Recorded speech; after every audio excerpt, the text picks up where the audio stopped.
Stanley. Hi, puppy boy. Let's go. Good morning. I'm just walking home from morning workout. 7 a.m. It's Friday. It's January 10th, I think. And it is negative 1 degree Celsius out, which is incredible, seeing as this time last week it was negative 50 degrees Celsius. So this kind of weather is very unusual in January here, but it kind of makes me think that with the weekend upon us, one should really take advantage of this mild weather to maybe fire up the van and go on a little overnight excursion somewhere. I don't know. Maybe it's a lot of work for one night, but I mean, what else are we gonna do?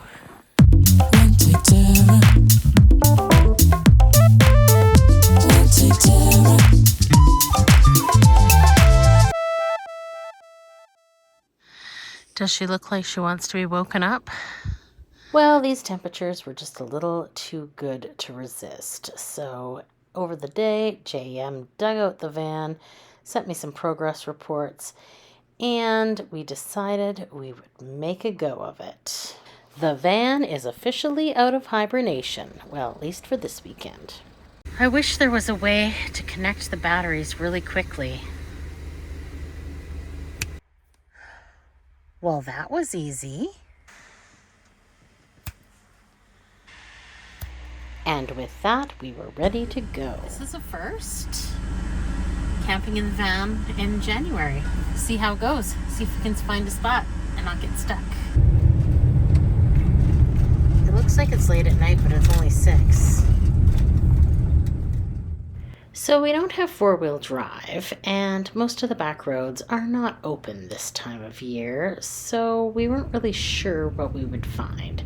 We decided to head towards Kino and try our luck around there. Ooh,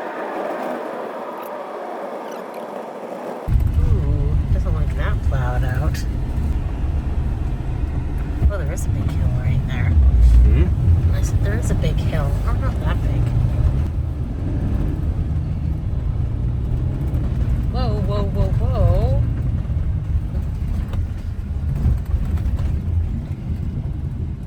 Well, that was one option. We decided we'd go up the road to Kino City, which is actually a small hamlet, to see if their free local campground was plowed out.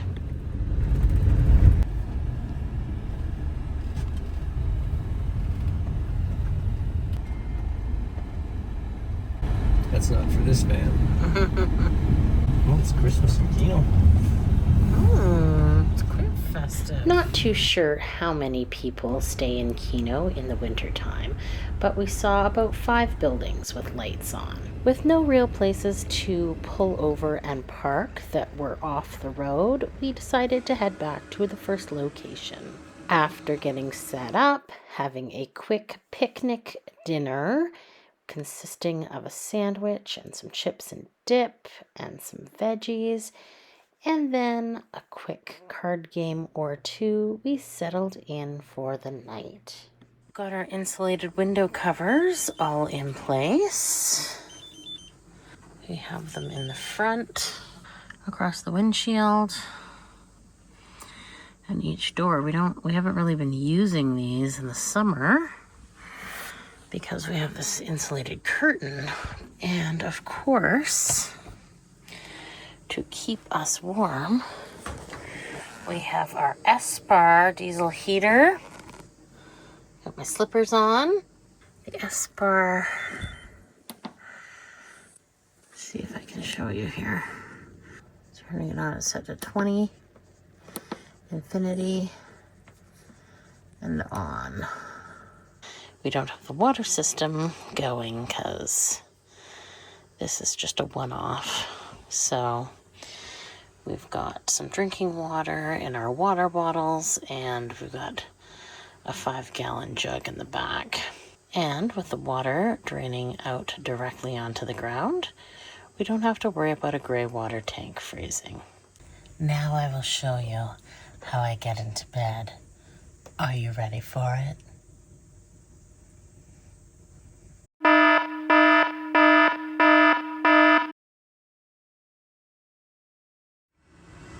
Wakey, wakey. Tara, 10:30.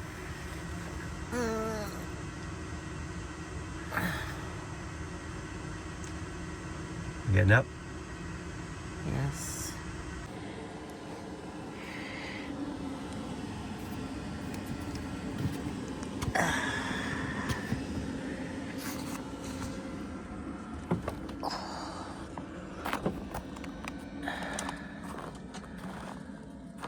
Oh, the sky is nice.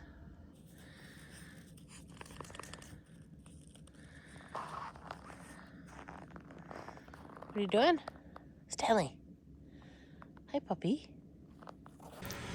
We took off the window covers, and the windows were a little bit frosted up, not too bad, but we decided to start the van for a little bit to defrost the windows.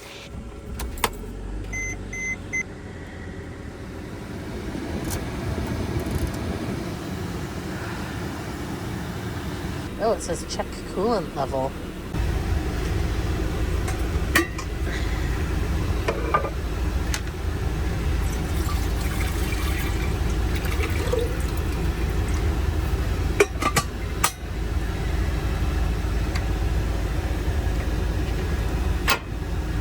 First try.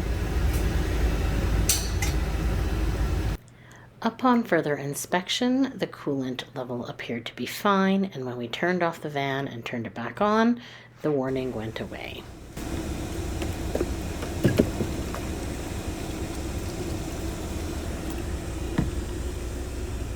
Coconut one?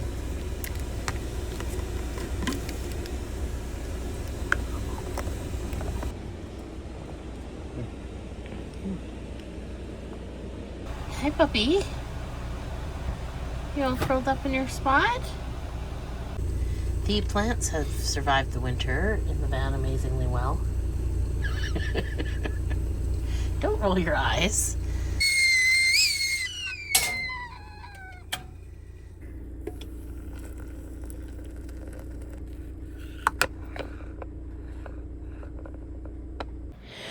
We were enjoying our late morning coffee when some friends from Mayo pulled up. They were heading to their cabin for a boys' weekend. We weren't the only ones who had the idea to take advantage of the warm weather.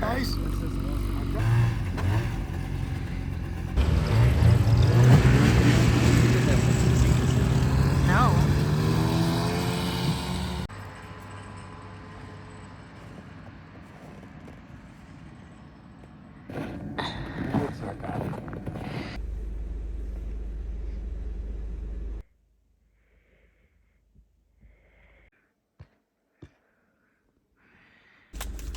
I'm hungry. We were at the start of the Wind River Trail. Now, prior to the completion of the Dempster Highway, this overland trail was started as an exploration and supply road for an oil and gas company. It left the Silver Trail and headed all the way up to the camps at Eagle Plains. Although you can be certain that this route was likely established along already long existing First Nation routes, as the First Nation of this area has close ties with the Gwich'in of northern Yukon and the Northwest Territories. The first part of this trail was eventually upgraded into a summer road as far as McQuestion Lake. The road had been somewhat recently plowed, and our skidooing friends had packed it down further, allowing us to go for a nice walk without snowshoes, although we did have them with us just in case.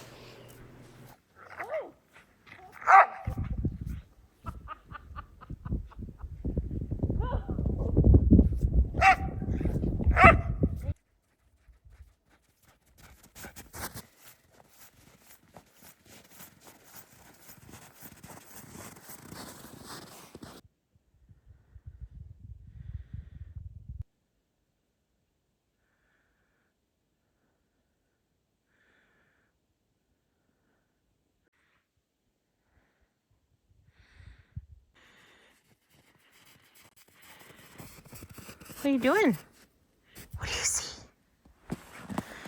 The mountains are pretty. Not really looking forward to getting back to the van. It's gonna be like mostly uphill. Through the trees there is the backside of Mount Haldane. And we're still going downhill at this point. Another peak. Made it to the bottom of the hill. Now it's time to turn around and climb back up. All these little scrawny black spruce.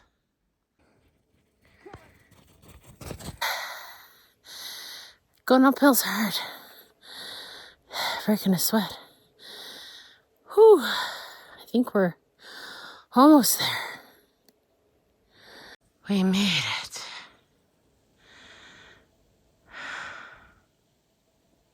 Whew. Time for a nice cold beverage because I am sweating. But it feels good now that it's over. Gonna go find a new camp spot for tonight.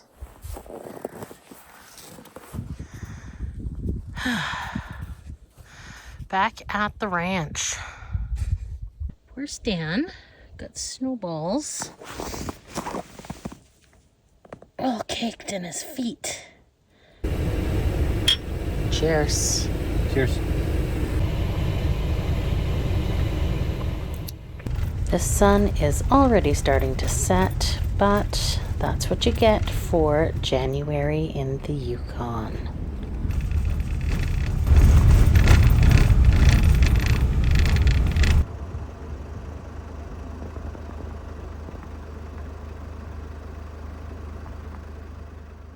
Whenever we go by Elsa, we like to drive through the old town site.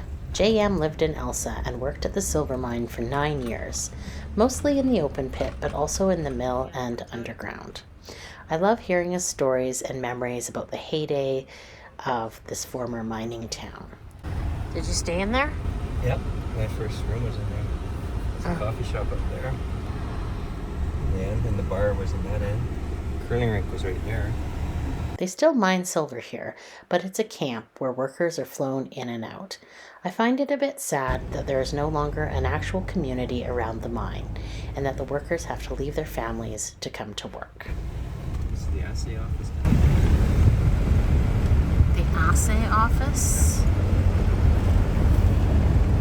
Is that the mill? This is the mill.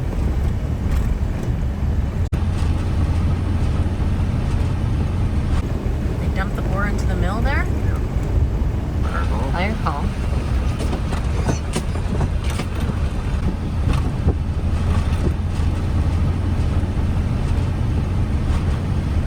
Wow. And up this road is where we used to What? live. We used to live up the top.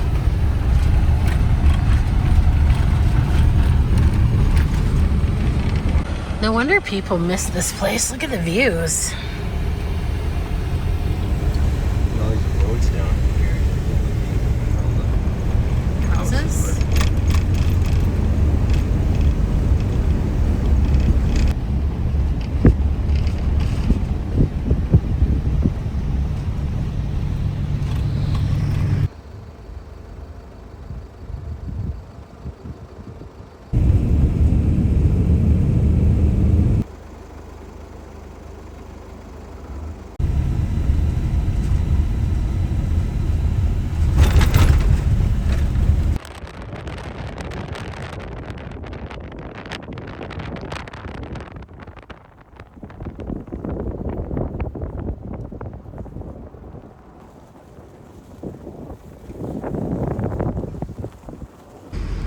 Beautiful sunset.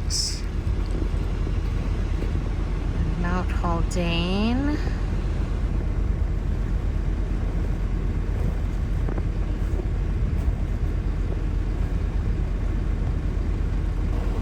Head down the Victoria Gold Road.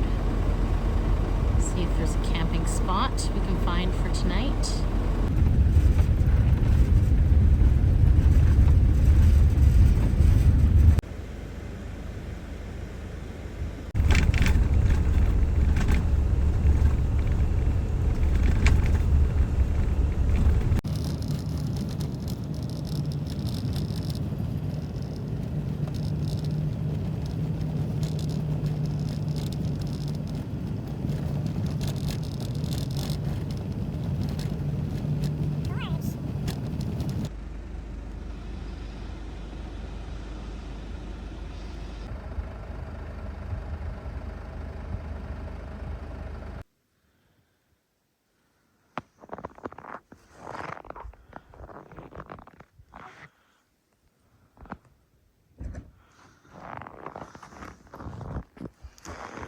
We found a little camp spot for the night.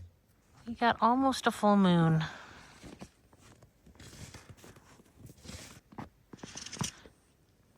Very nice.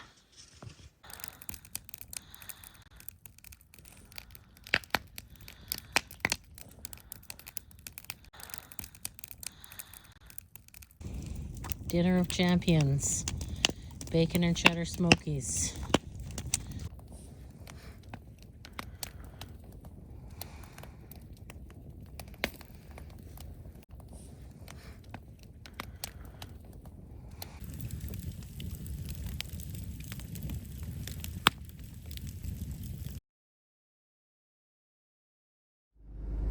Good morning.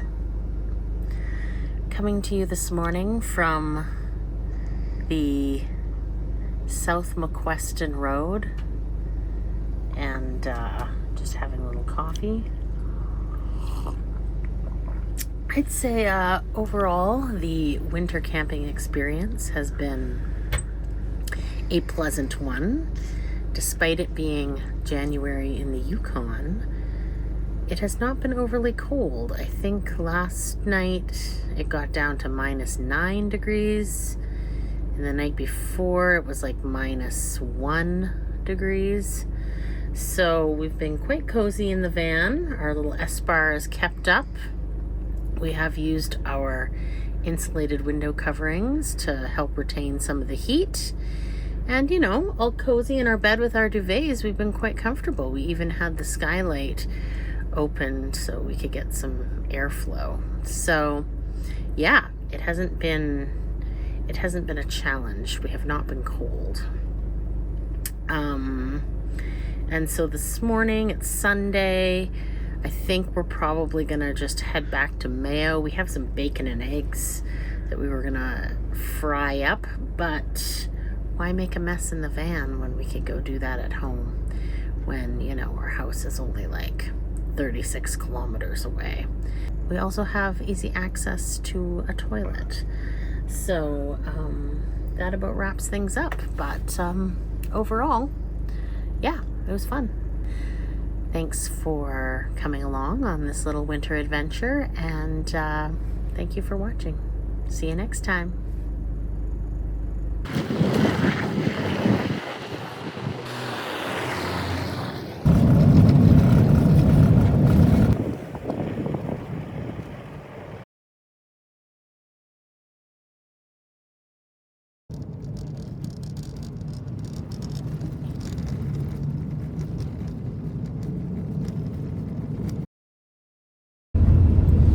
Back on the Silver Trail.